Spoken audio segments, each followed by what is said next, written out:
अस्सलामुअलैकुम। अब हम इस वीडियो में पढ़ेंगे डीएनए क्लोनिंग। आई होप आप लोगों ने मेरी पिछली वीडियो देख ली हो। अगर नहीं देखी है, जो रिस्ट्रिक्शन एंडोन्यूक्लियस की मैंने प्रॉपर्टीज ही बताई है स्टिकी और ब्लंट एंड्स की, तो मैं इसमें भी थोड़ा सा और रिवाइज करवा दूंगा। लेकिन होता क्या है, उस चीज़ को क्या कहते हैं दिमाग में रख के अब हम डीएनए क्लोनिंग पढ़ेंगे। डीएनए क्लोनिंग क्या होती है कि वो जो रिस्ट्रिक्शन एंडोन्यूक्लियस ने जो दोनों डीएनए पे क्या कहते हैं एक्ट किया था, दो स्पेसिफिक साइट्स पे एक्ट किया था, तो उसने फिर क्या कहते हैं जो फ्रेगमेंट्स बना दी थे। अब क्लोनिंग बेसिकली होती है कि वो जो उसने स्मॉल फ्रेगमेंट्स बनाए ना, हमने उनको फर्दर एम्पलीफाई करना है अपने इंटरेस्ट के लिए, ताकि हमको वो जो जीन हमको क्या कहते हैं स्मॉल अमाउंट में मिली है उसको हम एम्पलीफाई करके उसको हम ज़्यादा उसकी कॉन्सेंट्रेशन बढ़ा देंगे, ताकि हम उसको फिर ज़्यादा अपने फ़ायदे के लिए यूज़ कर सकें। और पुराने ज़माने में जो इंसुलिन की जीन थी वो इसी तरह ही हुई थी कि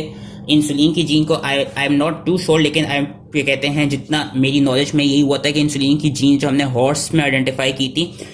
और क्या कहते हैं उससे हुआ क्या था, हमने फिर जो डायबिटीज़ वाले पेशेंट थे उनको वो जीन देने के लिए किया क्या था, हमने हॉर्स से क्या कहते हैं जो डीएनए ऑफ इंटरेस्ट थी जो कि थी इंसुलिन की, उसको आइडेंटिफाई किया। उसको आइडेंटिफाई करके फिर हमने इस प्रोसेस के थ्रू उसको पूरा क्लोन किया था। क्लोनिंग के बाद वो हमें ज़्यादा एम्पलीफाइड मिल गई थी और देन हमने वो डायबिटीज़ के पेशेंट्स को दी थी। तो होता क्या डीएनए क्लोनिंग होती क्या, मैंने बता दिया कि डीएनए क्लोनिंग ये होती है कि आपने जो स्मॉल डीएनए फ्रेगमेंट है उसको, जो भी जीन ऑफ इंटरेस्ट है उसको आपने एम्पलीफाई करना है और फर्दर क्लोन करना है। अब हम उसको फर्दर क्लोन करते कैसे हैं, बेसिकली जो डीएनए ऑफ इंटरेस्ट होती है ना,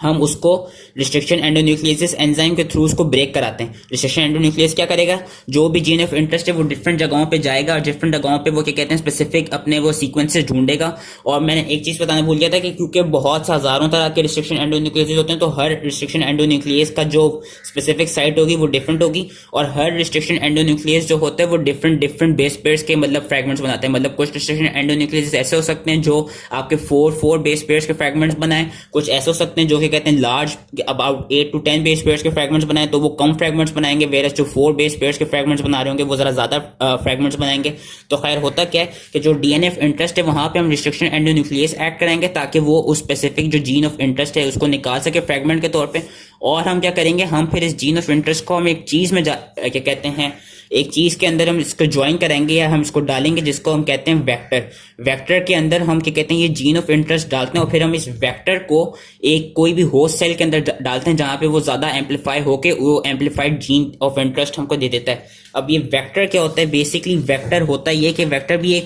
मॉलिक्यूल ऑफ डीएनए होता है, और होता है कि ये या तो क्या कहते हैं ये प्लाज्मिड की फॉर्म में हो सकता है या ये आपका वायरस की फॉर्म में हो सकता है। वेक्टर बेसिकली होता है कि वेक्टर एक खुद डीएनए का फ्रेगमेंट है, जिस तरह एक चीज एक प्लाज्मिड दिखाई हुई एक वेक्टर है। इस वेक्टर की कुछ प्रॉपर्टीज होती हैं जिनको हमने याद रखने थे। वेक्टर की 3 प्रॉपर्टीज हैं जो कि आपने याद रखना है कि वेक्टर होता है कि it is a molecule of DNA to which a fragment of DNA to be cloned, यानी फ्रेगमेंट ऑफ डीएनए जिसकी जो हमारा जीन ऑफ इंटरेस्ट है जिसको हम बढ़ाना चाह रहे हैं, तो the fragment of DNA to be cloned is joint. और जो प्रॉपर्टीज हैं वेक्टर की जो 3 हम याद रखनी वो ये कि it must have capacity for autonomous replication within a host cell, यानी जब हम इसको उस क्लोन्ड उस क्या कहते हैं जीन ऑफ इंटरेस्ट के साथ जब हम किसी भी होस्ट सेल में डालेंगे तो वहां पे उसके पास प्रॉपर्टी ये होनी चाहिए कि वो खुद आपस में रेप्लिकेट कर सके, ज्यादा से ज्यादा अपने डॉटर सेल्स बना सके। दूसरा, उसके पास एक स्पेसिफिक साइट होनी चाहिए जो रिस्ट्रिक्शन एंडोन्यूक्लियस जहां पे जाके एक्ट कर सके। और तीसरा, उसके पास क्या कहते हैं एक कोई भी एंटीबायोटिक रेजिस्टेंट जीन होनी चाहिए। ठीक है, फिर से मैं बता देता हूँ वेक्टर्स की क्या खास प्रॉपर्टीज होनी चाहिए कि वो जिस होस्ट सेल में डाला जाए वहां पे वो खुद से रेप्लिकेट कर सके, उसके पास एक ऐसी साइट हो जहां पे रिस्ट्रिक्शन एंडोन्यूक्लियस जाके ऐड कर सके और उसको भी तोड़ सके, और उसके पास एक ऐसी साइट हो जहां पे क्या कहते हैं कोई वो एंटीबायोटिक रेजिस्टेंट जीन प्रेजेंट हो। अब होता क्या, डीएनए क्लोनिंग के लिए हमने कोई भी डीएनए ली अपनी इंटरेस्ट की और हमने फिर उसको वेक्टर में डालना है, और हम करेंगे क्या, दोनों जीन ऑफ इंटरेस्ट को और जो वेक्टर यूज करें, जिस तरह इस फॉर्म में हम प्लाज्मिड यूज करें, प्लाज्मिड भी एक्स्ट्रा क्रोमोसोमल डीएनए से जो बैक्टीरिया के अंदर क्या कहते हैं प्रेजेंट होती हैं, और आपका क्या कहते हैं प्लाज्मिड का यही काम होता है कि प्लाज्मिड्स में क्या कहते हैं they may carry genes that convey antibiotic resistance to the host bacterium and also facilitate the transfer of genetic information from one bacterium to another. तो प्लाज्मिड भी ऐसे वेक्टर की फॉर्म में यूज किए जाते हैं, और साथ में आपका क्या कहते हैं कुछ वायरसेस भी होते हैं जो वेक्टर की फॉर्म में यूज किए जाते हैं। होता क्या है, ये प्लाज्मिड है और ये कोई भी लेट्स सपोज ये घोड़े की हमने डीएनए है जिसके अंदर इंसुलिन की जीन प्रेजेंट है। अब हमने इंसुलिन की जीन निकालनी है और उसको ज्यादा से ज्यादा बढ़ाना है, तो होगा क्या, हम दोनों प्लाज्मिड पे और उस पे एक ही तरह का रिस्ट्रिक्शन एंडोन्यूक्लियस एक्ट कराएंगे। उस एक ही तरह का रिस्ट्रिक्शन एंडोन्यूक्लियस ऐड कराने से होगा क्या कि जिस सीक्वेंस पे जाके वो फ्रेगमेंट्स प्रोड्यूस करेगा या जिस सीक्वेंस पे जाके वो इस डबल स्ट्रैंडेड डीएनए को तोड़ेगा और स्टिकी एंड्स प्रोड्यूस करेगा, उसी तरह के स्टिकी एंड्स क्या कहते हैं वो यहाँ पे प्रोड्यूस कर रहा था, जो यहाँ पे प्रोड्यूस करेगा वही वाला रिस्ट्रिक्शन एंडोन्यूक्लियस जो कि कहते हैं इस फिगर में कर रहा था, जो पिछली वीडियो में समझाई गई थी कि लेट सपोज ये डीएनए ऑफ इंटरेस्ट यानी ये घोड़े की डीएनए जो कि कहते हैं यहाँ पर है, और ये है आपका डीएनए फ्रेगमेंट, या लेट सपोज ये है प्लाज्मिड डीएनए। लेट्स इमेजिन कि ये है प्लाज्मिड की डीएनए जो कि ये वाली है। अब दोनों पे एक ही तरह का रिस्ट्रिक्शन एंडोन्यूक्लियस ऐड किया, जिससे हुआ क्या, दोनों पे जो एक ही स्पेसिफिक साइट होगी पैलिंड्रोमिक, वहां पे जाके स्टिकी एंड्स प्रोड्यूस हो गए। अब दोनों जगहों पे स्टिकी एंड्स प्रोड्यूस हो गए जो कि स्पेसिफिक हैं, और स्टिकी एंड्स की क्या खास बात है कि उनमें आपस में हाइड्रोजन बॉन्ड्स के कहते हैं प्रेजेंट होते हैं। तो होगा क्या, ये डीएनए ऑफ इंटरेस्ट इजीली इस क्लीव प्लाज्मिड के साथ ज्वाइन करा दी जाएगी with the help of enzyme DNA ligase. DNA ligase ने क्या किया, इस डीएनए ऑफ इंटरेस्ट को इस क्लीव प्लाज्मिड के अंदर एंटर करा दी, ये हम देख सकते हैं। और इस तरह ये जो डीएनए ऑफ इंटरेस्ट है ये इस प्लाज्मिड के अंदर इस वेक्टर के अंदर अब ज्वाइन हो गई है। ये जो भी डीएनए ऑफ इंटरेस्ट है ये अब इस लेट सपोज ये वेक्टर की कहते हैं जीन है, वेक्टर का स्टिकी एंड है, वहां पे ये ज्वाइन हो गई है। और अब ये वेक्टर और क्या कहते हैं डीएनए जो वेक्टर है और जो आपका क्या कहते हैं जीन ऑफ इंटरेस्ट है उसका ये एक हाइब्रिड बन गया। और इस तरह की डीएनए को हम कहते हैं रिकम्बिनेंट डीएनए, जिसके पास ये चीज क्या होती है जो हाइब्रिड होती है जिसमें बोथ वेक्टर भी हो और जीन ऑफ इंटरेस्ट भी हो। इस तरह की जीन को कहा जाता है रिकम्बिनेंट डीएनए मॉलिक्यूल या हाइब्रिड। ठीक है, तो हम थोड़ा सा इससे पढ़ते हैं कि DNA to be amplified is cleaved by the same restriction endonuclease as that used on the plasmid producing complementary, ताकि दोनों सेम स्टिकी एंड्स प्रोड्यूस कर सकें, इसलिए दोनों में एक ही रिस्ट्रिक्शन एंडोन्यूक्लियस ऐड किया। ठीक है,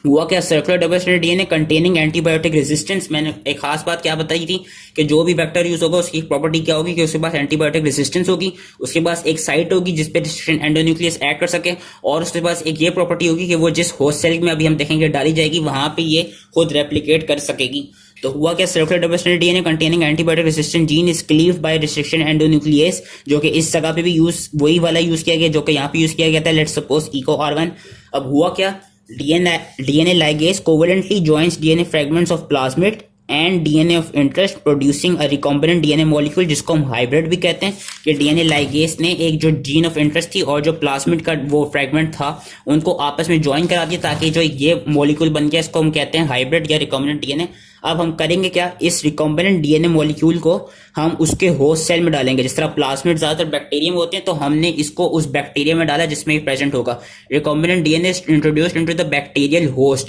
it is known as transformation. Yes, अब आपने यहाँ पे एक और डेफिनेशन याद रखनी है, एक तो ब्लंट एंड्स और स्टिकी एंड्स पता होने चाहिए क्या होते हैं, एक ये कि ट्रांसफॉर्मेशन और ट्रांसफेक्शन क्या होती है। इस सिनारियो में जिसमें हम ये कहते हैं कि जो फॉरेन डीएनए का मॉलिक्यूल है, क्योंकि ये फॉरेन डीएनए का मॉलिक्यूल ये जो हम अपना कहते हैं प्लाज्मिड में डाल के फिर उसके होस्ट सेल में डाल रहे हैं, तो वो कोई ऐसा सिनारियो है जिसमें हम फॉरेन डीएनए को या कोई भी रिकॉम्बिनेंट डीएनए को किसी बैक्टीरियल या किसी यीस्ट सेल के अंदर क्या कहते हैं इंट्रोड्यूस कराएं, तो उस प्रोसेस को हम कहेंगे ट्रांसफॉर्मेशन। लेकिन अगर कोई ऐसा प्रोसेस हो जिसमें हम कोई भी फॉरेन डीएनए हो या कोई भी रिकॉम्बिनेंट डीएनए हो उसको हम किसी हायर यानी क्या कहते हैं किसी ह्यूमन या हायर यूकैरियोटिक ऑर्गेनिज्म के होस्ट सेल के अंदर डाल रहे हो, तो उस प्रोसेस को हम कहेंगे ट्रांसफेक्शन। ये मैं फिर से रिपीट कर देता हूं, ऐसा प्रोसेस के आपका क्या कहते हैं किधर गया, yes, the process of introducing foreign DNA into a cell is called transformation for bacteria in yeast। यानी कि ये जो फॉरेन डीएनए डाली जाली, जो घोड़े की डीएनए थी जो कि एक तरह से फॉरेन डीएनए है जो कि हमने बैक्टीरिया के प्लाज्मिड में डाली और फिर उस प्लाज्मिड को हमने उस बैक्टीरिया के होस्ट सेल में डाल दिया। तो जो फॉरेन डीएनए का जो प्रोसेस होता है कि जिसके थ्रू हम फॉरेन डीएनए को एक बैक्टीरियल या क्या कहते हैं या यीस्ट के होस्ट सेल में डाल रहे हैं, तो इस प्रोसेस को हम कहते हैं ट्रांसफॉर्मेशन, जो कि यहाँ पे दिखाया हुआ है। लेकिन लेट्स सपोज कि यहाँ पे बैक्टीरिया या यीस्ट नहीं होती, यहाँ पे कोई भी ये जो वेक्टर है और जो फॉरेन डीएनए है उसका हमने हाइब्रिड जो है उसको हमने किसी ये कहते हैं higher eukaryotic organism let's suppose किसी ह्यूमन डीएनए सेल के अंदर डालो और एप्लीकेशन के लिए, तो उस प्रोसेस को हम कहेंगे ट्रांसफेक्शन। ठीक है, कि क्या कहते हैं The process of introducing foreign DNA into a cell is called transformation for bacteria and yeast, जो कि हम पीछे कर रहे हैं,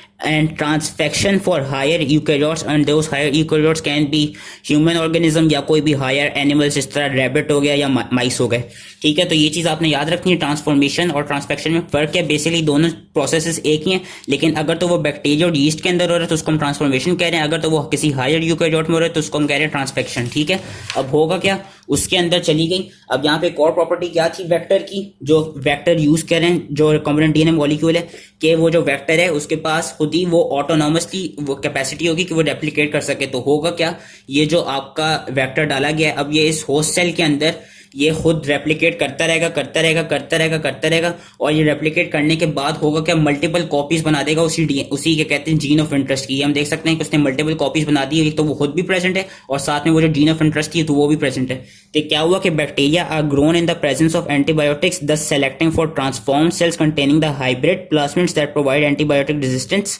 कि होगा क्या कि हम बेसिकली, क्योंकि मैंने कहा कि इनके पास एक और खास बात ये होती है प्लाज्मिड्स के पास कि उनके पास एंटीबायोटिक रेजिस्टेंस जीन होती है, तो ताकि हमको जो इंसुलिन मिले वो क्या कहते हैं एक तरफ से ज्यादा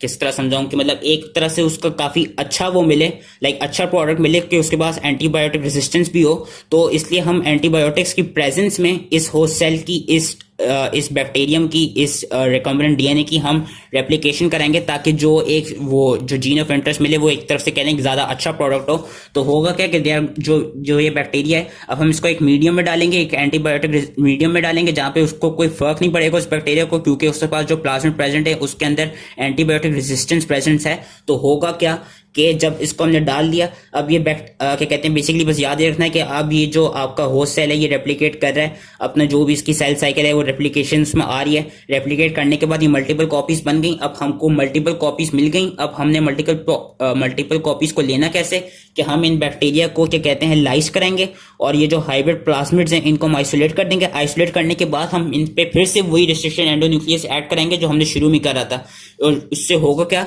कि वो जो रिस्ट्रिक्शन एंडोन्यूक्लियस हमने जो शुरू में ऐड किया था जिसने क्या कहते हैं एक स्पेसिफिक वो फ्रेगमेंट्स को क्लीव किया था, अब वही रिस्ट्रिक्शन एंडोन्यूक्लियस को जब हम फिर से इस पे ऐड करेंगे तो वो उन्हीं जगहों पे क्या कहते हैं क्लीव करेगा जहां से हमको वो जो जीन ऑफ इंटरेस्ट है वो इजीली मिल जाएगी। जब वो इजीली मिल जाएगी देन हम इस जो एम्पलीफाइड डीएनए ऑफ इंटरेस्ट है इसको अपने फायदे के लिए यूज कर सकते हैं। तो ये था पूरा डीएनए क्लोनिंग का प्रोसेस। आई होप ये इजीली समझ में आ गया। एंड इसमें बस यही है कि आपको जो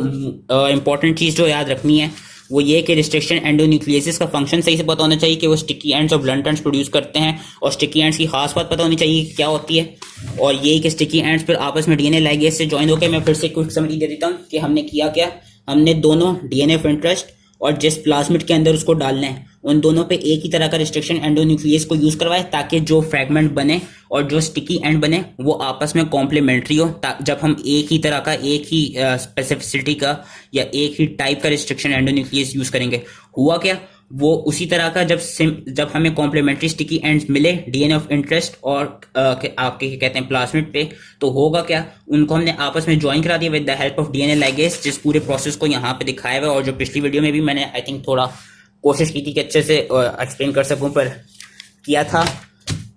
देन क्या हुआ कि हमने इस हाइब्रिड प्लाज्मिड जो वेक्टर है जिसको हम रिकॉम्बिनेंट डीएनए भी कहते हैं, इस रिकॉम्बिनेंट डीएनए को हमने उसके होस्ट सेल में डाल दिया, जिस तरह यहाँ पे बैक्टीरिया में डाल दिया। अगर बैक्टीरिया नहीं तो यीस्ट में डाल रहे होते तो हम इसको कहते हैं ट्रांसफॉर्मेशन। अगर हम इस बैक्टीरिया की जगह यहाँ पे किसी माइस या ह्यूमन सेल के अंदर डाल रहे होते तो उस प्रोसेस को हम कहते हैं ट्रांसफेक्शन। वहां पर डालने के बाद हुआ क्या, ये रेप्लिकेट करता गया करता गया करता गया करता गया, फिर इसने मल्टीपल कॉपीज बना दी उसी जीन की। फिर हमने इसको आइसोलेट करवाया और इसकी लाइसिस कराई, मतलब इस बैक्टीरियल सेल की लाइसिस कराई ताकि ये जो प्लाज्मिड्स थे ये प्लाज्मिड्स की मल्टीपल कॉपीज मिल जाएं। जब ये प्लाज्मिड्स की मल्टीपल कॉपीज मिल गई और आइसोलेट हो गई तो हमने इन पे फिर से वही रिस्ट्रिक्शन एंडोन्यूक्लियस ऐड कराया जो हमने शुरू में करवाया था ब्रेक करने के लिए, ताकि वो जो फिर क्या कहते हैं जो जिधर से वो ब्रेक करेगा वो बेसिकली वही जगहें होंगी जहां उसने शुरू में ब्रेक किया था उस रिस्ट्रिक्शन एंडोन्यूक्लियस ने। तो उससे हुआ क्या कि क्या कहते हैं वो जो जीन ऑफ इंटरेस्ट थी जो पहले हमें एक थी, अब क्योंकि रेप्लिकेशन के बाद वो काफी क्लोन्ड हो गई तो हमें काफी ज्यादा वही एम्पलीफाइड मिल जाएंगी वो डीएनए ऑफ इंटरेस्ट। फिर हम क्या करेंगे उस एम्पलीफाइड डीएनए ऑफ इंटरेस्ट को अपने फायदे के लिए यूज कर सकते हैं।